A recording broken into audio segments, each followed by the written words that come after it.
Deportes, moi boas tardes. Pois aí o teñen. Esta é a lista dos xogadores que máis puntos deron os seus equipos con actuacións decisivas como a de onte de Iago Aspas. Messi, Griezmann, Cristiano, Benzema e Iago Aspas. Sexto, eterno este xogador. O seu xa se sai das escalas e iso en pleno debate persoal sobre seguir ou parar. Pois que non lle pregunten ao celtismo porque eles o teñen claro.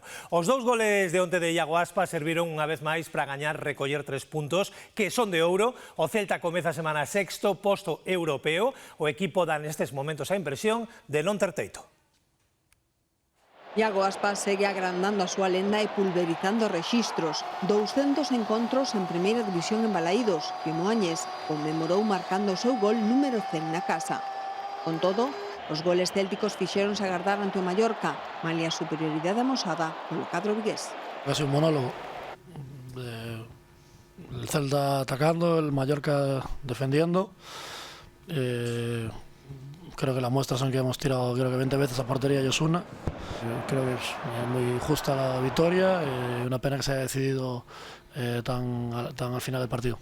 Porque maliate la posesión e as ocasións, faltou acerto ata que Claudio moveu o banco. Xa tivera que entrar Williot pola lesión de Pablo Durán, pero a incorporación de Ilaix, Borja e Aspas no 68 resultaron determinantes para facerse co triunfo. O 1-0 chegou de penalti no minuto 85. Agarrón de Raillo a Borja que o capitán se encargou de transformar. E xa no engadido sentenciou o Moañés culminando unha contra que incluíu un pase co calcaño a Suedberg. Semana fantástica de Aspas. Despois de ser o heroe en Salónica na Europa League, convértese no futbolista español con máis participacións de gol en primeira división no século XXI. Encontréme bastante ben con meus compañeros, como che dixen, sabíamos, nos dixera o míster que o paso dos minutos iase abrir espacios, por eles tamén teñen urxencias, tamén necesitan gañar, bueno, a verdade é que moi contento de poder axudar equipo días como hoxe. Era un partido moi importante que nos facía ir para arriba ou para baixo porque estáse comprimindo toda a táboa, e a verdade é que moi contentos e pensando xa nos xoves. O Celta mira a Europa instalado por primeira vez na sexta posición en Liga. E vexan estas imaxes da fin de semana do derbi en Bulgaria, Estrela Vermella contra Partizan, nun campo que visitaba o Celta. Non hai nada na Europa League. É habitual ver moitas bengalas, pero non tanto que lle prendan lume ás bancadas. Os bombeiros tiveron que empregarse a fondo para sufocar varios incendios que deixaron esas bancadas moi afectadas. Gañaron os da casa, Estrela Vermella 3, Partizan 0. Por certo, acabamos de saber que Prestiani non xogará no partido no Bernabéu da Champions League polo caso do tema dos insultos. Polo momento, unha sanción provisional, presuntos insultos a Vinicius. Bueno, na Liga, nova renovado liderado, o Barça ten moitos apuros, superou o Levante e aproveitou o lapote que levou o Real Madrid nos a dar este sábado. O xogo da cadeira na cabeza da Liga suma e segue. O tombo do Madrid en Pamplona deixaba franco camiño para os culés voltar a líderes. A febleza do rival de onte, un Levante menor, non evitouse casi que os de Flick sigan a amosar unha vulnerabilidade defensiva que Carlos Álvarez non soubo transformar no 0-1. O técnico alemán tocou teclas no seu piano e Cancelo entrou ao lateral esquerdo na vez do irregular Valde. Pede santo do portugués que fixo canto lle petou chegando arriba e cruzando balóns. Non atina o Koundé nunha clarísima para embocar, pero na seguinte, con 4 minutos xogados de partido, si cumpre Marc Bernal. Mete a perna para desviar e completa co gol unha aposta clara do seu técnico para soster e orientar o xogo culé como medio centro titular onte. Tamén foi dos 11 primeiros Lewandowski na ruleta do 9 na que Flick non acaba de quitar un número gañador. O polaco marchou de baleiro e os goles foron todos de centrocampistas. Dá igual que enxogue por diante de Joan García. Onte foi unha parella inédita de centrais, Gerard Martín, Eric García, e o mesmo resultado de susto porcentual cada tantas xogadas de ataque culé. Salva o porteiro no corpo a corpo con Víctor García e confirmación diagnóstica de centrocampismo goleador. A Vica, quen a falla pica, e marca de Jong o segundo a pracer poñendo o interior a outro balón dirixido con primor por Cancelo, a quen daban metros xaitos defensas. Co Rafinha, Lamín ou Lewandowski borrados do gol, foi Cancelo disposto a colmar o seu palleiro de méritos que intenta marcar dende a distancia. Xusto cando o estadio xa pedía a Pedri no campo e os relevos fixéronse tan inevitables como perturbadores para os seus protagonistas. Fermín fixo un chegar e encher de manual ratificando a súa condición de futbolista fetiche de Hansi Flick. Pechaba o partido o Barça cunha descomunal descarga do 16 culé. Un lategazo imparável que adorna a volta do Barcelona a cabeza da Liga, pero non estabiliza aínda o xogo dun equipo ao que persegue a negra sombra da goleada atlética na Copa. En o Depor tratan de asimilar todo o corrido o sábado no partido contra o Eibar. 3 puntos, perden a Jeremai, Escudero dando callo, Zaca que volveu marcar e todo iso rematou pedindo a hora. Celebración por unha banda e non poucos asubíos pola outra. Riazor vive sensacións encontradas. 2 vitorias xustiñas na casa que manteñen o Deportivo no paquete da promoción, pero as aperturas e o sufrimento disgustan a unha afección que agarda máis fútbol dun equipo feito para xogar. Vencer e convencer nunca foi doado, e menos baixo a lousa da presión. Nosotros pues aquí en casa tenemos un poco esa vitola de esa necesidad de ganar y creo que a veces en ciertos modos nos puede pesar. Creo que cuanto antes nos la quitemos y antes juguemos un poco más liberado, pues será mejor para todos. Alta tensión como a que viviu Hidalgo nos últimos minutos do encontro fronte ao Eibar, ou a que acusa Jeremai do que todo se agarda e sempre obrigado a ir un paso por diante. Carga mental reflectida nun cartón vermello que o conduce a un descanso, se cadra necesario, para curar o corpo e temperar a cabeza. Así é todo, a reviravoltas o Deportivo vai facendo o camiño.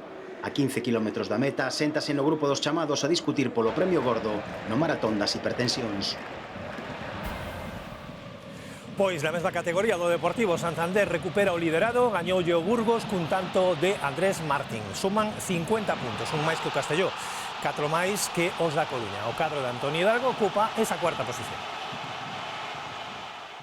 E da xornada do fútbol galego destacamos o golazo que marcaron as celtas. Pasaban 3 minutos do 90, as celtas empatabanse en goles diante do Madrid CFF, cando Anatouves inventou este lanzamento que superou a porteira visitante. Acabaron gañando o equipo vigués por 2-0 e recupera o segundo posto na pelexa polo ascenso á División de Prata do fútbol feminino. Para golazos os que se viron en Pasarón no derbi entre o Pontevedra e o Lugo. Yelko espetou unha falta na escadra e o Príncipe Reniero respostou con outro lanzamento desde fora da área. Non faltou a pinga de polémica cun tanto anulado por fora de xogo o equipo local no tempo engadido.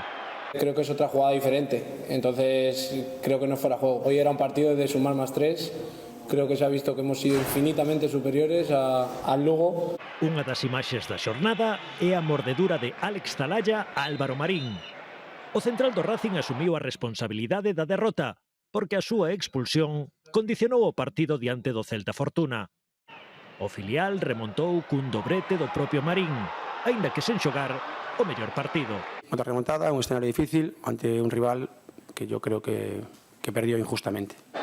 A piques estivo Fortuna de recortarlle 2 puntos ao Tenerife, pero o líder mantivo a vantaxe grazas a un penalti transformado no minuto 97 no Espiñedo. Ourense tamén perdeu no último intre en Guadalaxara e a vindeira fin de semana enfróntanse os dous equipos ourensáns nun derbi que vai ser dramático. En o baloncesto, Baskonia sorprendeu o Real Madrid e conquistou a Copa do Rei en Valencia. Levaba 2 temporadas en disputar o torneo e 17 anos sen gañalo. Gañouna tras un último cuarto fantástico. O italiano Galbiati e o adestrador comezou a campaña con dúbidas e está a reconducir o cadro de Vitoria. En Italia gañara 2 copas entre Forrest 22 puntos, o Moruggi 23 e la Guagu Cabarrot 28 acabaron co Real Madrid. Baskonia meteu 33 puntos nos últimos 10 minutos e recuperou o lugar no baloncesto nacional tras anos desaparecido tanto na ACB como na Euroliga. Pois coa Copa do Rei non houbo xornada na Liga ACB e Moncho Fernández aproveitou a ocasión para estar uns días cos seus aquí en Galicia. Tamén tivo tempo para estar con Carlos. Adiante, Carlos.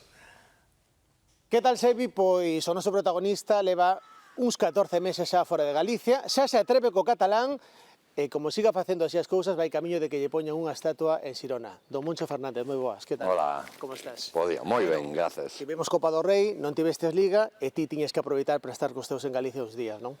Sí, así é. Cando estás na diáspora, pois hai que aproveitar porque, bueno, que a miña familia sempre viaxamos xuntos, sempre estivemos xuntos, os 14 anos en Compostela, Entonces, sempre que temos unha pequena oportunidade voltamos a terra porque é necesario. Como se leva eso de vivir só nunha cidade como Xirona?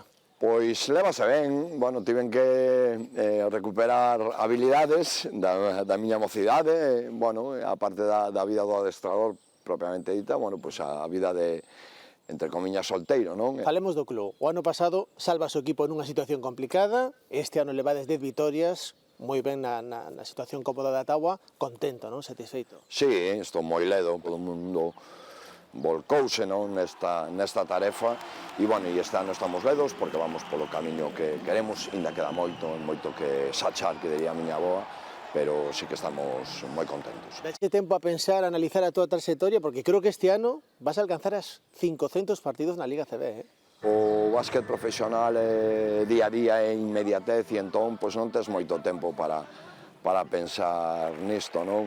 Sí que cando vexo os meus fillos medrar e os meus amigos envellecer, non me conta do paso do tempo, pero, bueno, sí, moi contento de poder adicarme, non, todos estes anos a aquilo que é a miña paixón, que, bueno, é o básquet. E segues de preto o básquet galego. Pregúntoche primeiro, o Brogan, tamén boa temporada? Sí, moi boa, porque a Liga está moi complicada e eu de Brogan destacaría non só o número de vitorias, sino o estilo de xogo, non? Penso que están a facer un básquet super atractivo, que entra moito polos ollos os que nos gusta o básquet ofensivo e, sen dúbida, están a facer unha gran tempada. En esa primeira fe, que bonita esa pelea que están liberando Leima Coruña e Obradoiro, non? Os dous grandes... Sen dúbida, non? Grandes favoritos, penso eu, a cada o ascenso, o galla, así sea, con permiso do Ourense, non? Tamén que a plantilla que ten están a facer unha tempada increíble con victorias, moito mérito. Van a estar aí, non? O Obra e o Leima, non? Estarán nesa pelea polo primeiro posto, pero, bueno, a Liga Lepe é moi complicada, non? E tamén é moi de día a día porque calquer problema, calquer vicisitude, unha lesión, bueno, é complicado, pero sí, parece que todo apunta que eles son os grandes favoritos. Bueno, pois, Moncho, grazas por atendernos, disfruta dos teus estes días. Estaba de vacacións e tivo a deferencia Moncho Fernández de atendernos na Televisión de Galicia. Grazas, Carlos. En o duelo de rivalidade galega da máxima categoría feminina, o Durán Maquinaria superou o Baxi por 5 puntos. Partido igualado, con alternativas e resolto no último cuarto. Gañaba por 2 puntos o Ensino, 70-68, quedaban 30 segundos. O Baxi prepara a xogada nun tempo morto, mais Ine e Moira fallan. Al final es un cara o cruz, ¿no? Tenemos 2 tiros liberados de 2 de las mejores tiradoras de la liga, para ponernos uno arriba a falta de 15 segundos. Después ya el resultado es un cara o cruz, ¿no? O Ensino capturou 18 rebotes máis que o Baxi. Algún clave como este de Yomi a 10 segundos do final. Yomi determinante, 15 rebotes, 15 puntos, 26 de valoración. Meteu os 2 tiros libres finais que cuñaron a vitoria e o basquetaverás pro Ensino. Y queremos ganar por 5, no por 3. Cuando el paso está lleno y cuando ganamos estoy sonriendo. O Ensino é sexto clasificado cunha vitoria máis que o Baxi. Una victoria más, un fracaso menos. Seguir mirando de reojo hacia abajo para escapar, pero sobre todo con la ilusión de que podemos seguir mirando para arriba para, ¿por qué no, seguir peleando por un playoff? Unha festa cuns 3.000 entusiastas, uns 500 chegados dende Ferrol.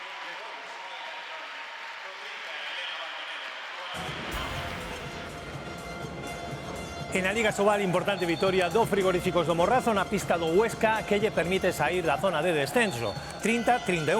O equipo galego, a máis, gañalle o golaverás a un rival directo na loita pola permanencia. A igualdade da zona baixa é tremenda, do 10º posto da Liga ata o derradeiro clasificado só hai 2 puntos de diferenza.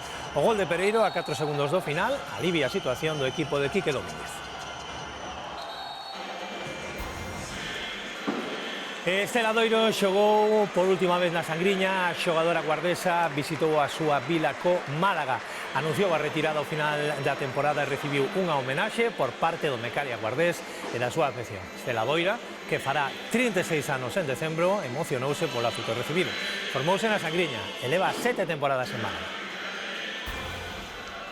E no ciclismo, semana gloriosa pro ciclismo español na Volta a Andalucía, a pesar da vitoria de Tomás Pidcock, o valisoletano do Movistar Team Iván Romeo soubo defender o seu liderado por 7 segundos sobre Tobias Leknesund para facerse coa súa primeira xeral con tan só 22 anos. Mentres, na Volta ao Algarve, Juan Ayuso impúxose na derradeira etapa como colofón a unha carreira que dominou de principio a fin fronte a rivais de entidade como Paul Seijas e Joao Almeida. Primeira participación co equipo líder Trek e primeira vitoria. Tanto tempo pensando que todo de fora era o mellor e agora son os de fora os que pensan que somos os mellores. Cal credes que será a nosa receita? Levar a contraria.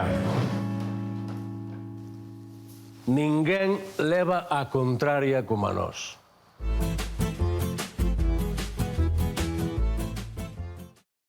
Con Azul Marino, lo mejor del verano hoy es adelantarse. Reserva antes que nadie tus próximas vacaciones con hasta 500 euros de descuento por reserva. Caribe, Mauricio, Zanzíbar, Colombia, Egipto y muchos destinos más. Por mucho menos, tu verano es lo más. Azul Marino, New Travel. E arrancou a tempada de rallies en Galicia coa terceira edición do Rally Sprint en Piñor de Cea con 91 participantes. Verdomás foi o máis rápido marcando os mellores tempos e estreando unha nova unidade, o Citroën C3 Rally 2. O coruñés competirá no campeonato galego repetindo a súa loita con Alberto Meira e sabendo que o World Rally Car de Víctor Senra está a outro nivel.